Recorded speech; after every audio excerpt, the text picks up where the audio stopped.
Today we're here on the shores of the Severn River, on the main stem of the Chesapeake Bay in Crownsville, Maryland, to celebrate Earth Day and the completion of the Severn River's longest living shoreline. Today you'll get a preview of a new documentary and learn what a dynamic living shoreline is and how it came about, and why it's important to our environment and how it can help our infrastructure with sea level rise. On a normal Earth Day, we would normally have this beach full of volunteers planting grasses, trees, and taking action to help our environment. We are living in unprecedented times, but there's a great story to be told here of homeowners, local and state government, and local environmental community who push the envelope to do the right thing. You will hear from some of our elected officials, shoreline experts, and those who designed and built the project. We want to hear what you think, so if you're watching on Facebook or YouTube, make sure you comment, ask a question, and don't forget to hit like. So what is the story?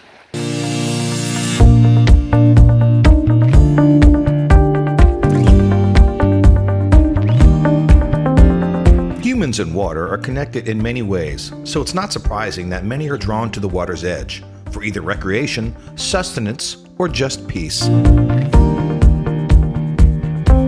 For more than 50 years, our shorelines have become hardened with stone revetments and wooden bulkheads. On the shores of the scenic Severn River in the Chesapeake Bay, homeowners Janet and Jim Clauson wanted to use their waterfront property to do more for the river they love.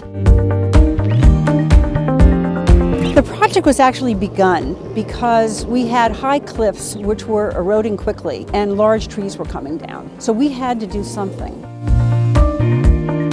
Severn River is about midway up the Chesapeake Bay. It's a highly populated area between Baltimore and Annapolis. 75% of the shoreline along this river has been altered or armored, hardened to prevent erosion over the years. On part of our property we had wooden bulkhead and stone revetment, and we knew that as the water comes down past those armored structures that it erodes the land downriver of it, which happened to be the spit which was protecting Fox Creek, which is a tidal pond. So it didn't make sense to go to armored structures, and we wanted, therefore, to do the living shoreline. There has been this movement to try to figure out how do we get the shoreline stabilization components that landowners need and also protect or enhance the public resource. And so that's really what living shorelines are. We have a cliff face here with a lot of energy coming across, again, this 13-mile fetch across the water where winds and waves are allowed to build, and it was banging up against the bottom of the cliff face. And then as a result, it would undermine that cliff face, and a section of the land would then fall down to the base and then erode with those waves out to sea. When people think of environmental restoration, they think of streams, stormwater, and tree plantings, all in order to deal with polluted runoff, to clean up and protect our waterways and improve habitat. But what can you do once the pollution reaches the rivers and the bay? This is called a dynamic living shoreline. Relatively new practice for shoreline stabilization that is set apart from all other methods. It employs the energies and tidewater to work for us. In the state of Maryland alone, there are more than 3,500 miles of shoreline. Before humans began to develop along waterways, shorelines were dynamic, always moving and adjusting. If you think about what these kind of areas were like before all these homes were in and before all the bulkheading and shoreline hardening, you had certain areas that were large depositional environments. Organisms were all over the place, grazing, burrowing into the sediment to eat the organic material that was trapped there. The 1844 Coastal Geodetic Survey, where they actually truly surveyed the entire Chesapeake Bay. You look at those old maps, and there are plenty of abatements, there's plenty of natural, I call it geomorphologies. So you go look in the 1890s, there's a massive amount of erosion occurred in those two time periods. What's the reason? We had power boats between those periods. All of the old practices that were bent on armoring against tidewater energies had detrimental effects in almost every case to the vital living resources. So trying to restore some of those natural features that once existed here is really important so that we can provide habitat and help improve water quality. We have observed where we have two other very successful dynamic living shorelines, an incredible habitat happening in the shallow waters. From a purely practical goal of preventing erosion, the project grew to creating habitat.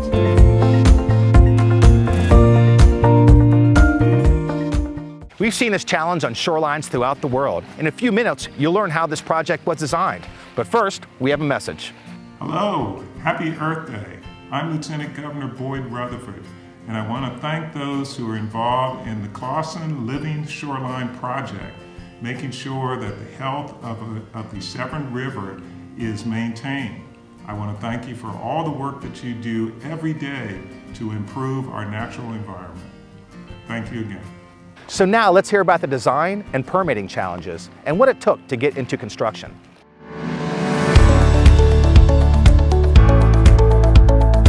To pull off such an engineering feat, there had to be a solid design, a good plan, and seamless execution in the construction process. This project was engineered using empirical ratios for headland embayments all across the Chesapeake Bay. The idea behind this headland breakwater approach is that it dissipates wave energy. So a revetment or a bulkhead is engineered to withstand the forces of nature. They are armoring against it. I've been working with living shorelines for about 35 years now. And over the years, it's evolved. We were pretty conservative in the very beginning doing these types of projects. There's two different philosophical camps when it comes to shoreline protection. One is the defensive camp, which is building seawalls, bulkheads, and that's been practiced over time, most specifically in the United States. It's the conventional approach of, I'm gonna beat that Mother Nature. I'm just gonna armor that thing so hard that she can't possibly move it. And there's the other philosophical camp, which you actually understand the shoreline processes and working with them. But you need to define what type of environment you're working in. And once you understand what is affecting the shoreline, then you can make intelligent choices how to select a design strategy to effectively manage the shoreline. So one of the engineering difficulties with this project, due to the amount of wave energy reaching the shoreline and due to the unique approach that we proposed here, is that we had to go channelward with our fill.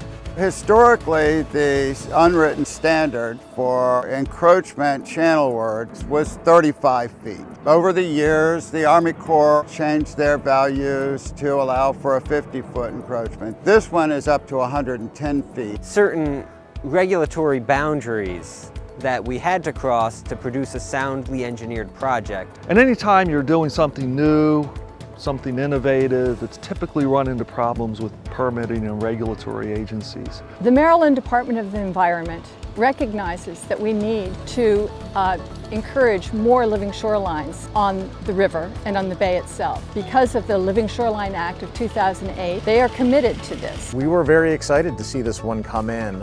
It was an interesting project. The bulkhead removal piece, the stabilization of the eroding shoreline was a big element to it. It was great to see so much landowner contribution to the project. The focus on the design of these projects is on these shallow aquatic beds, and the shape of that embayment is determined by embayment ratio. Which is essentially you have two fixed points, and when the waves come in, they interact and create an embayment shape. And this is ubiquitous across the world. By building these structures out further, the gap between adjacent headlands can widen, the bays get bigger, and therefore you can protect the same amount of shoreline with less rock. One of the fears was, well, you can't design a project whereby sand is going to stay in place on the shoreline. It's just going to wash out to sea. These projects can oftentimes be difficult because you're really at the intersection of federal and state regulatory decision-making that sometimes is at odds with each other. They're not necessarily used to seeing it.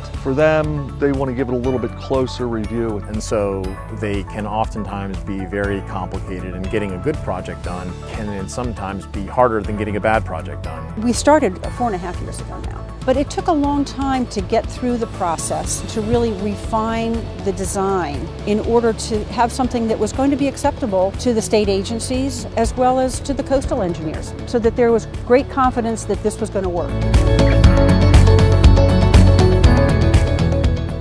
Most people never see what goes into planning restoration projects. Sometimes it takes patience. Here's some more messages. I'm Jeannie Hadaway-Riccio, Secretary of the Maryland Department of Natural Resources. DNR is proud to have partnered on this project, which is preventing erosion, providing important habitat, and reducing pollution. It's also a great example of the all-hands-on-deck approach that's needed to meet our Chesapeake Bay goals. In honor of the 50th anniversary of Earth Day, I want to thank everyone involved with the project, especially Janet and James, the property owners. So after all the planning and patience from the Clausons, it was time to get building. Let's see how this project came to life. This is my favorite part.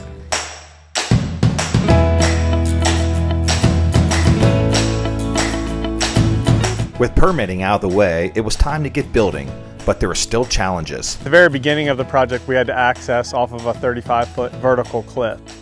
So we really just dove in, used our design plan and our engineering numbers, and created a nice gentle slope from top of bank down to receiving waterway, which was tidewater. It was fascinating to watch it grow.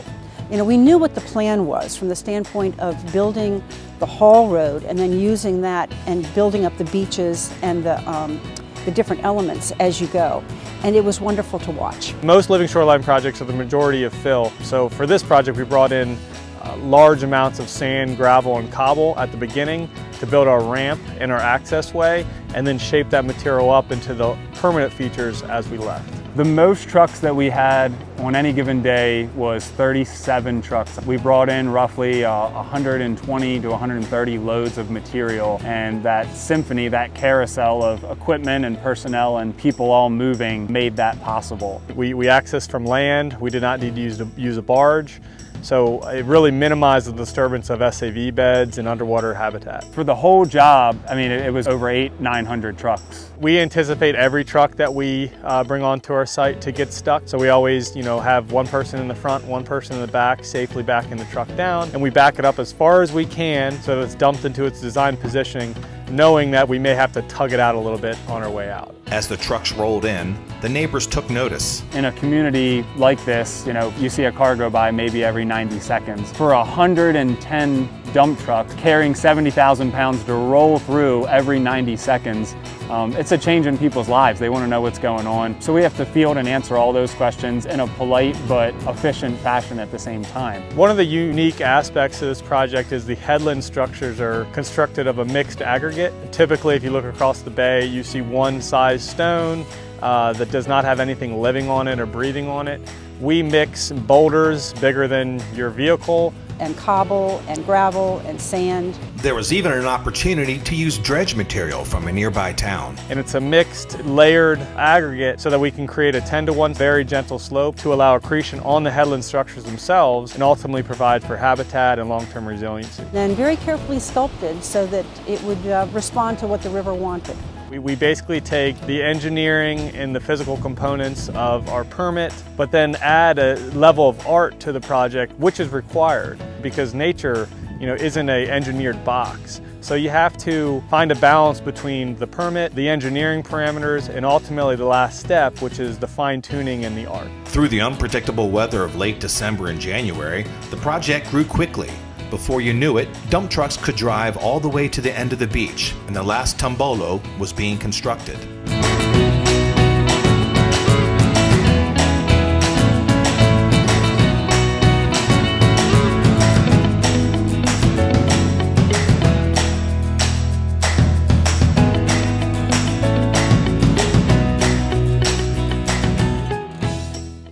Watching the construction was fascinating, wasn't it?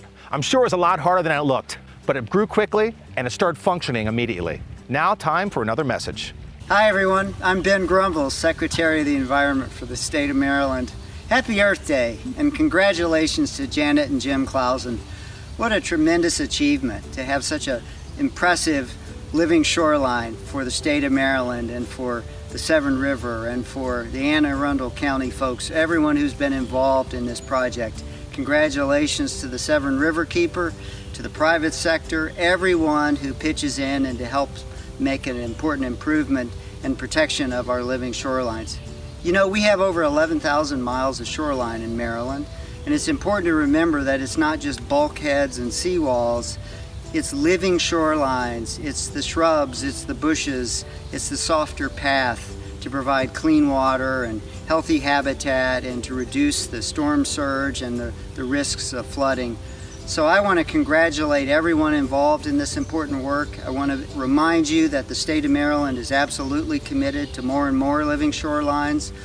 And one last thing, Have a great Earth Day, celebrate, and recommit to a greener, softer path. So with the construction done, what has the project taught us so far? After almost 5 years of planning, permitting, and construction, the dynamic living shoreline on Kyle Point was completed. This has been an incredible feat for the homeowner, for the designer, and for the regulators. Even having seen the plans for many, many months, that once the project actually was coming out of the ground, it was really even that much more extraordinary. The scope and the size and the just overall presence of the shoreline restoration was just simply bigger and better than I was ever expecting. Like any leap forward with innovation, there are other successes to learn from. After years in the ground, the pines on the Severn and the Windy Hill living shorelines have thrived and proven that this method works in 3 different types of waterways. We did a similar project, and it was part of the Assateague Island State Park, that utilized some similar techniques that they're using here at the Clauson project. And one of the somewhat surprising but very fortunate things that happened there is oyster spat, and how oyster spat sat and set on the headland structures that were created out there. I'm thrilled with it. I just couldn't be more happy with it. Immediately, visibly, environmentally, we've had lots of wildlife suddenly show up down here, but again, in how much enthusiasm the community has for this. And I've seen so far science and just general naturalist observation. This is a really effective way to turn the health of this river around and to make it an even more valuable resource than it is now. Our goal was to get rid of a wooden bulkhead that was a desert environmentally. Working with the state, we developed a plan to remove the wooden bulkhead and establishing a living shoreline, which literally lengthened the shoreline, because rather than a straight line, we had curves and loops, and we had grasses that went all the way down to the water. At the beginning of the project, we made arrangements to work with the Virginia Institute of Marine Science to document the before and after effects of this project. So before we started, they measured the benthic organisms, those in the muck at the bottom, and they measured the fish populations and shellfish. Only polychaete worms existed on that site prior to its construction. And then for 4 years after the project, they came back and sampled, very objectively documented greater diversity of species and greater numbers. There were 7 species of clams. There were fish species, rockfish, even redfish found there. We really see the habitat as being both for the marine life, for the shorebirds, because the ducks moved in within weeks of having the breakwaters created, and also for the woodland creatures who need access to the water. And I think that the addition of all of the native trees and shrubs and grasses is going to be essential. And it is something that the University of Maryland has been pushing. It's having something on this scope and at this magnitude where we're using all natives, I think is all going to be very positive.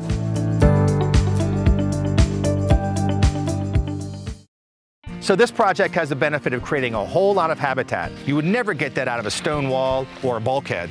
Now let's hear another message. Happy 50th anniversary of Earth Day. It's a very different kind of an Earth Day this year. We've all been asked to stay home and isolate ourselves from one another. And I don't know about you, but I feel as though one thing that's constant and one thing that we have to keep us from feeling lonely in this time is the natural world that surrounds us. I hope that as we come out of this coronavirus isolation, that we'll remember that it was nature that comforted us, and that we will do everything we can as individuals, as county government, at every level of government, as a community, to pass on the land and the water that we have to the next generation in better condition than we found it. We have a lot of hard work to do to get there. Janet and Jim Clauson are showing us the way with a great example. So happy Earth Day. Let's get back to work.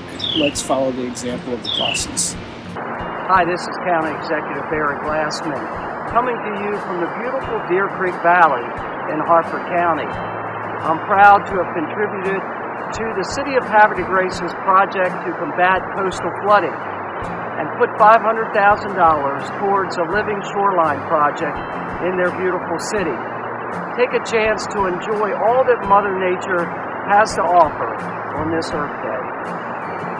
So the project's been built, habitat's been restored, but there's another great benefit. Check it out.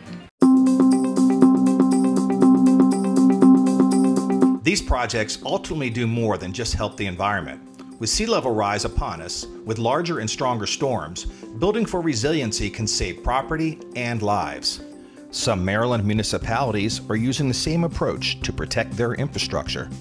Well, one of the things that we really concentrate on at Havre de Grace is, not just solving the problems for today, but looking down the road to the future, because that's where you really save your money in the long run and enhance the water quality of the area. Resiliency is going to be found in softening the shoreline and working with the wave energies. Municipalities across the state, across the country, where they're at the front line for this resiliency and preparing for climate change. We know what's coming, and we need to be listening to our scientists and doing what we can to address that effort. For me personally, resiliency is the ability to accommodate sea level rise. It has a dual prong. One is to protect what we own. The other is to protect what ecological services these shorelines provide. Like almost a perfect correlation between sea level rise and coastal erosion, which makes sense. As sea level goes up, the shoreline erodes. And that's something we just have to face and be aware of. And one of the things that we've focused on in the last 5+ years is trying to build in this resiliency lens into all of these projects. And we want to do that by building robust natural systems that are dynamic but also stable. Yeah, Annapolis is a waterfront town. We're surrounded by 5 bodies of water, and so our survival, lives, really everything revolves around that water. And so with sea level rise and any kind of flooding downtown, be it from hurricanes or climate change, we're going to be significantly impacted. The Dutch, they've reclaimed what was submerged sea before. They've learned over time that these are the systems that you need to have in place to actually accommodate sea level rise. The city of Havre de Grace, Maryland has already begun their living shoreline retrofits, right where the Susquehanna River meets the Chesapeake Bay at their city's promenade. This is one area of focus, but Havre de Grace has a long shoreline. From the yacht basin, where the promenade is, all the way up to the North Park Trail, where the Havre de Grace Lockhouse is, can be very similar in projects of this scope, size, and scale. Yeah, we have a group who's looking to put in a living shoreline on St. Mary's property, right on Spa Creek. It's going to be a beautiful project if we can get that through. What really makes us innovative is just an amazing network of staff here at City Hall in Havre de Grace, and actually a lot of the local citizens and help from museums like the Maritime Museum. The current mindset in permitting tidewater projects is based on a mean, low, and high water. On the Severn River, for instance, it's only a 1-foot difference. Now that we're recognizing sea level rise, the notion of designing these systems with this really strong focus on low tide line and the high tide line is probably an approach that needs to be reconsidered. What stresses the shoreline out is elevated water and a wave coming in. Maryland Department of Natural Resources has been a great partner. They're the ones that have allowed us to experiment within the framework that we can operate in. During these storm events and high tide events, they're not only going to withstand these forces, but they're actually going to build on these forces.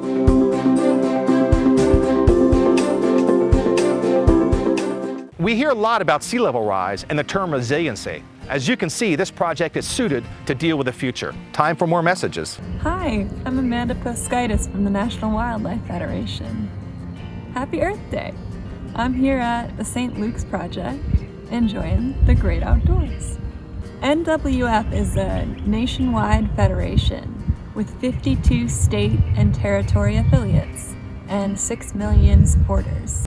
Through habitat protection, restoration, and management, our far-reaching impact has brought many species back from the brink of extinction, including whales and American eagles. The National Wildlife Federation recently partnered with the Coastal States Organization to develop a report entitled Softening Our Shorelines. This report is designed to promote the broader use of living shorelines. You can access the Softening Our Shorelines report at www.nwf.org/softening our shoreline. Let's hear another message. Hello, I'm Mayor Buckley. We would like to wish everybody a happy Earth Day 2020 from the City of Annapolis. The City of Annapolis knows what climate change looks like. We know what it's going to be like if our streets flooded and we don't address global warming. And you have probably dealt with it coming downtown and experiencing the flooding that we have to combat. Last year was the highest amount of flooding, sunny day flooding days we have ever seen. So we are addressing that. We're addressing a lot of climate issues in this city with our amazing non-profit partners and the hard work of the Waterways Cabinet, without whom none of this amazing work would be happening. Thanks to them, currently we have 20 projects on the books. It is essential that we take care of our wetlands, our streams and our rivers and our shoreline restorations to make this water of Annapolis pristine and leave it for the next generation. We have to save this planet, and what better day to think about that than Earth Day? This dynamic living shoreline uses the regenerative process to sustain and function. The process is also used in stormwater management and stream restoration. Let's see what this means and how we can replicate this project.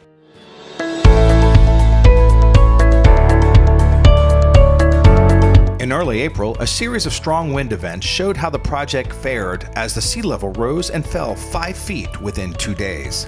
When the water receded, the sand had moved slightly within the embayments, but more sand had washed in from the outside to find the curve of the shoreline.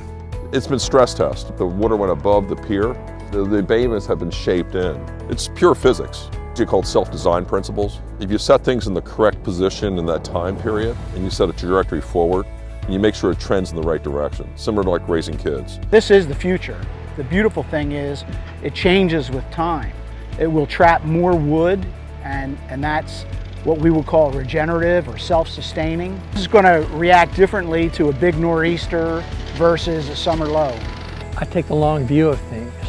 Shorelines are meant to move back and forth. If it doesn't bend, it breaks. All of those structural approaches are as good as they're going to be the day they go on the ground. With this particular approach, this regenerative approach, we call it, it's as weak as it's going to be as we finish construction. Every day thereafter, it's getting stronger. The grasses are growing, the sand settling into the appropriate position for dynamic equilibrium. Waves being allowed to run up on a shallow beach, drop their sediment load and drop their energies before slowly trickling back out.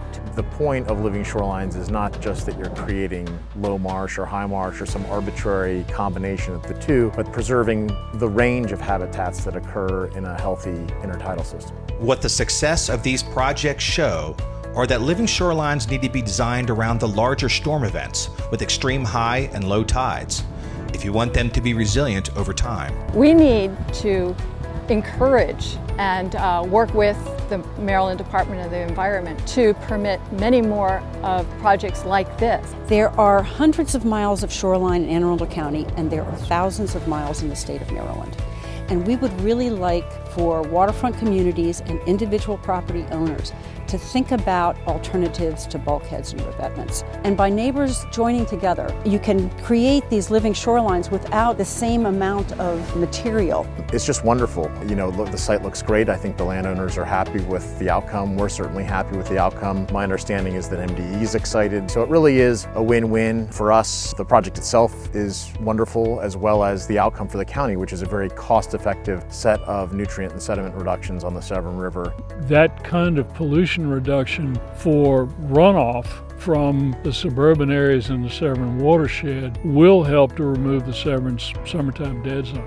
This particular project is just a good one to represent what can be done by individuals and by communities to improve the environment for all of us.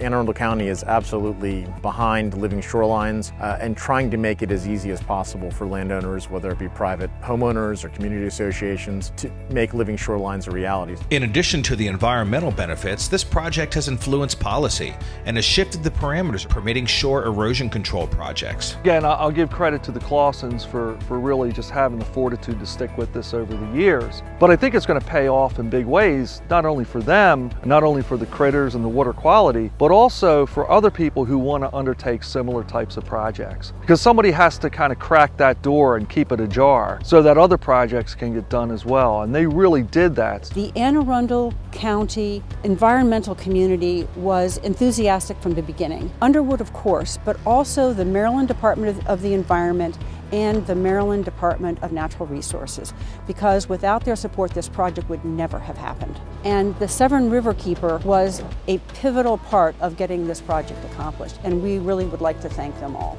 We have a long way to go to get many more projects of this caliber onto the river. The family loves the project. They enjoy bringing their pets and being able to walk the shoreline as well, because they grew up here. So this is their opportunity to see what it can be. It provides waterfront walking access down a pathway to a shoreline. We are looking forward to being here for the rest of our lives and watching the shoreline develop. Give it another month, you won't even notice that we were ever there. We're always available for consultation, for providing some technical assistance. And if you've got any questions, please don't hesitate to contact our office, aarivers.org. I would recommend this to anyone. Regardless of the scale, there is something that can be done. You rock, Ms. Clauson, Mr. Clauson. Thank you.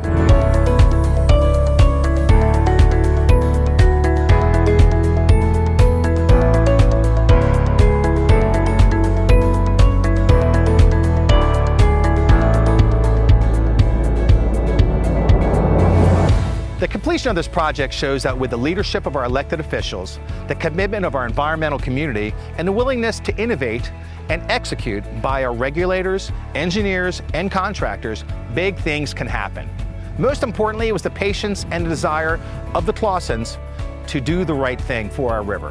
Hopefully you can learn how to replicate this on your shoreline or your communities. Stay tuned for a full-length documentary, Dynamic Shores, to be released later. And don't forget to like the video and subscribe to our YouTube channel. Happy Earth Day, everyone.